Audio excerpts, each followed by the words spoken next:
Hello and welcome to the third episode of the F1 magazine ahead of the Malaysian Grand Prix. Here's what's coming up. A review of the Australian Grand Prix, Daniel Ricciardo up against the Australian Air Force, and a lap of the Malaysian Grand Prix with Lewis Hamilton.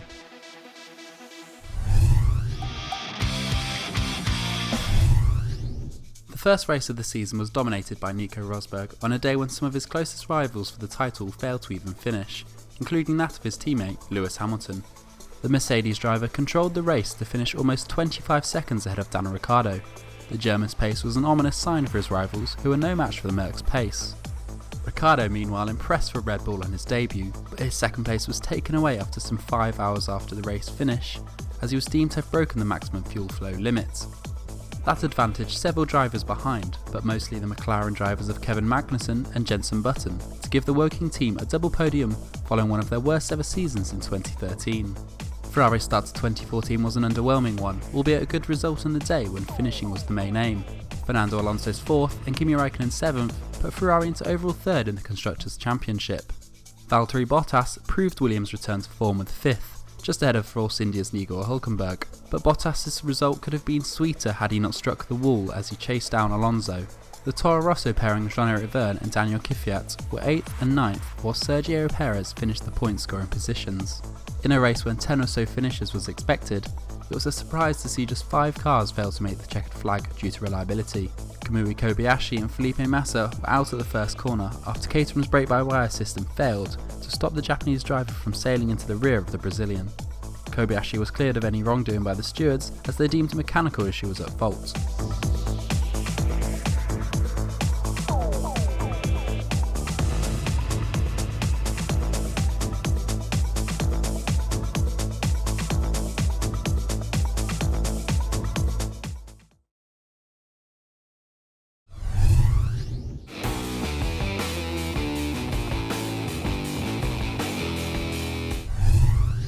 The International Court of Appeal will convene on April 14th to consider Red Bull's appeal against Daniel Ricciardo's exclusion from the Australian Grand Prix. The Red Bull driver finished 2nd at his home race, but was then disqualified for consistently exceeding the maximum allowed fuel flow limit of 100 kg an hour. The team, however, are adamant that the FIA's equipment was inaccurate and therefore chose to use their own data, which they say proves Ricciardo remained within the allowed limits throughout the race.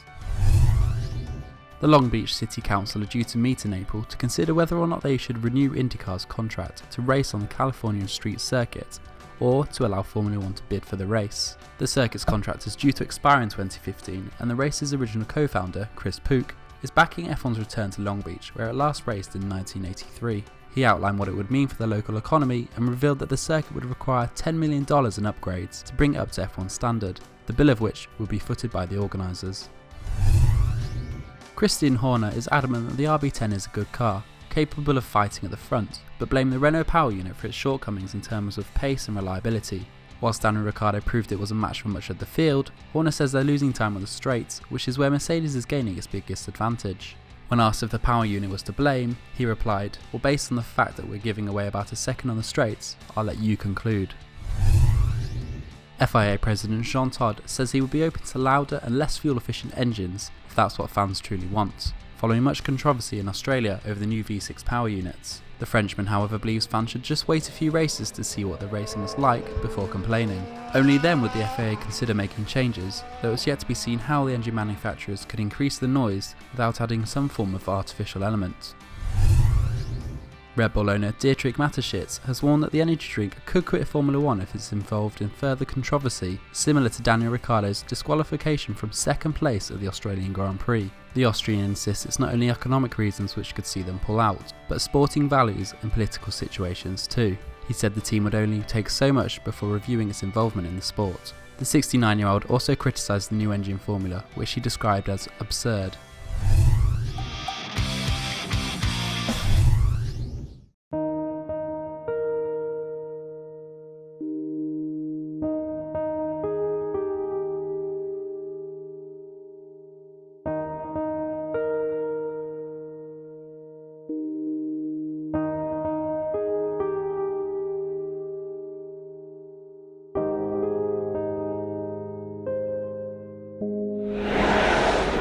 Daniel, how are you? Daniel.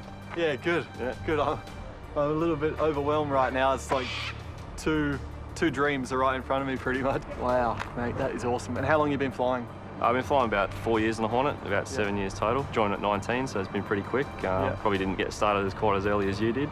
So what do you reckon, mate? We'll get out on there and yeah, give them a bit of a show. Go for a bit of a blat. Yeah. Awesome. Yeah. All right, mate. Yeah, See you in there. Awesome.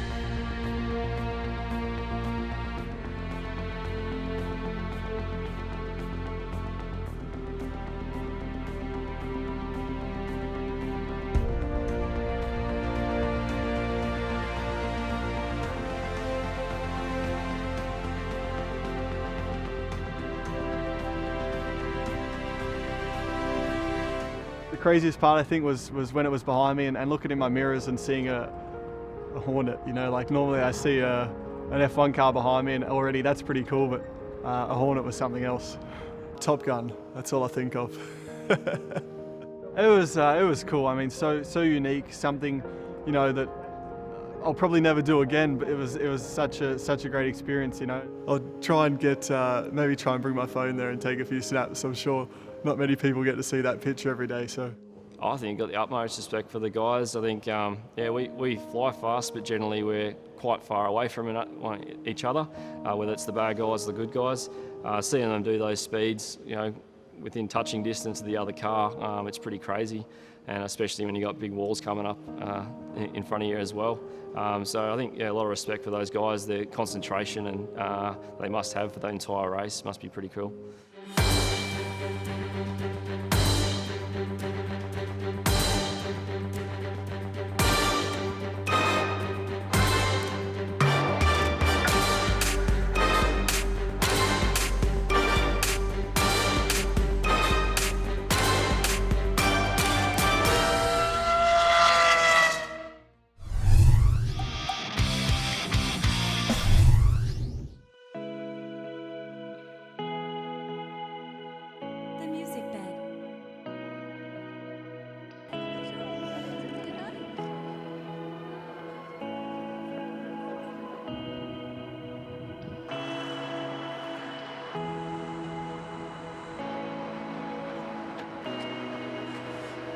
Le dernier virage est plus moins large que d'habitude.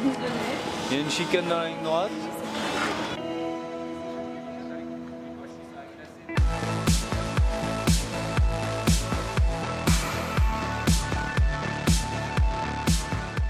La conduite sur glace, en fait, c'est assez simple. Il faut bien sûr rouler plus doucement. Il faut prendre plus de temps et anticiper les choses beaucoup plus que ce qu'on fait d'une manière générale. Éviter de sauter sur les freins parce qu'on bloque les roues et on perd tout contrôle. Notamment les femmes sont très bonnes sur la glace. Elles n'ont pas forcément confiance en elles et après on les met, elles sont douces au volant et ça marche bien. Donc voilà, un petit peu l'idée de la conduite sur glace, c'est d'être doux, d'essayer d'anticiper et voilà, pas sauter sur les pédales comme une brute.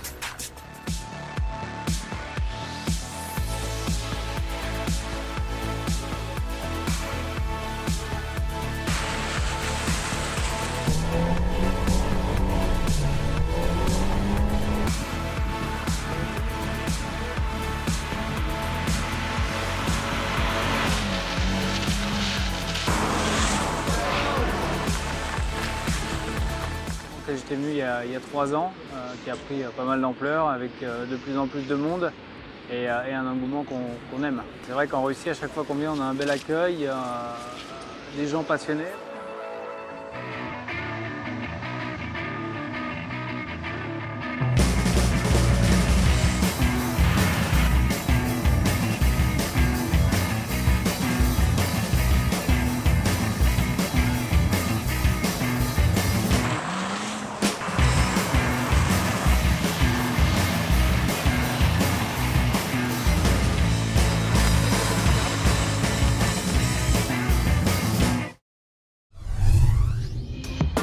Formula One legend John Surtees celebrated his 80th birthday in February and was invited to celebrate the event with one of his former teams, Ferrari. Surtees won the 1964 F1 World Championship with the Italian outfit. Let's take a look at the special day.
The Malaysian Grand Prix is held at Sepang's international circuit just outside of Kuala Lumpur. The Herman Tilke designed circuit features 2 long straights and is made up of medium and high-speed corners, 15 in total. Hi, I'm Lewis Hamilton. Join me for a lap in the simulator at Sepang International Circuit, one of our home races in Malaysia. It's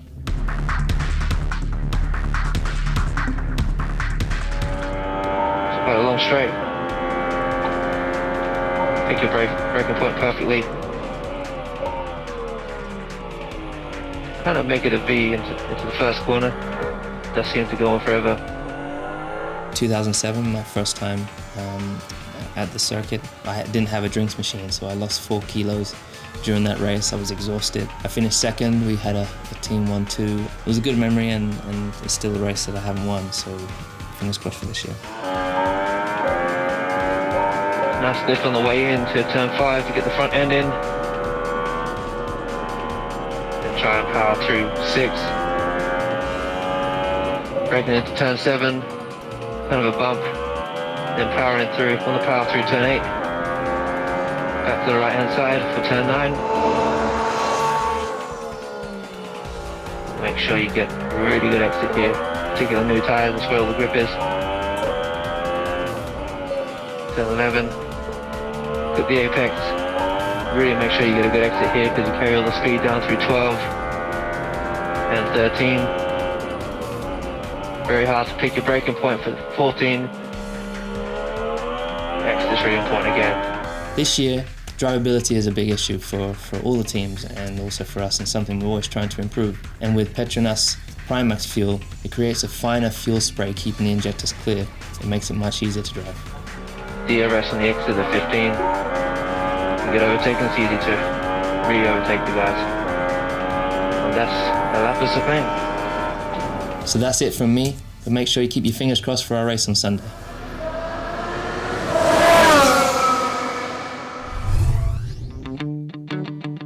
Thanks for tuning into this episode.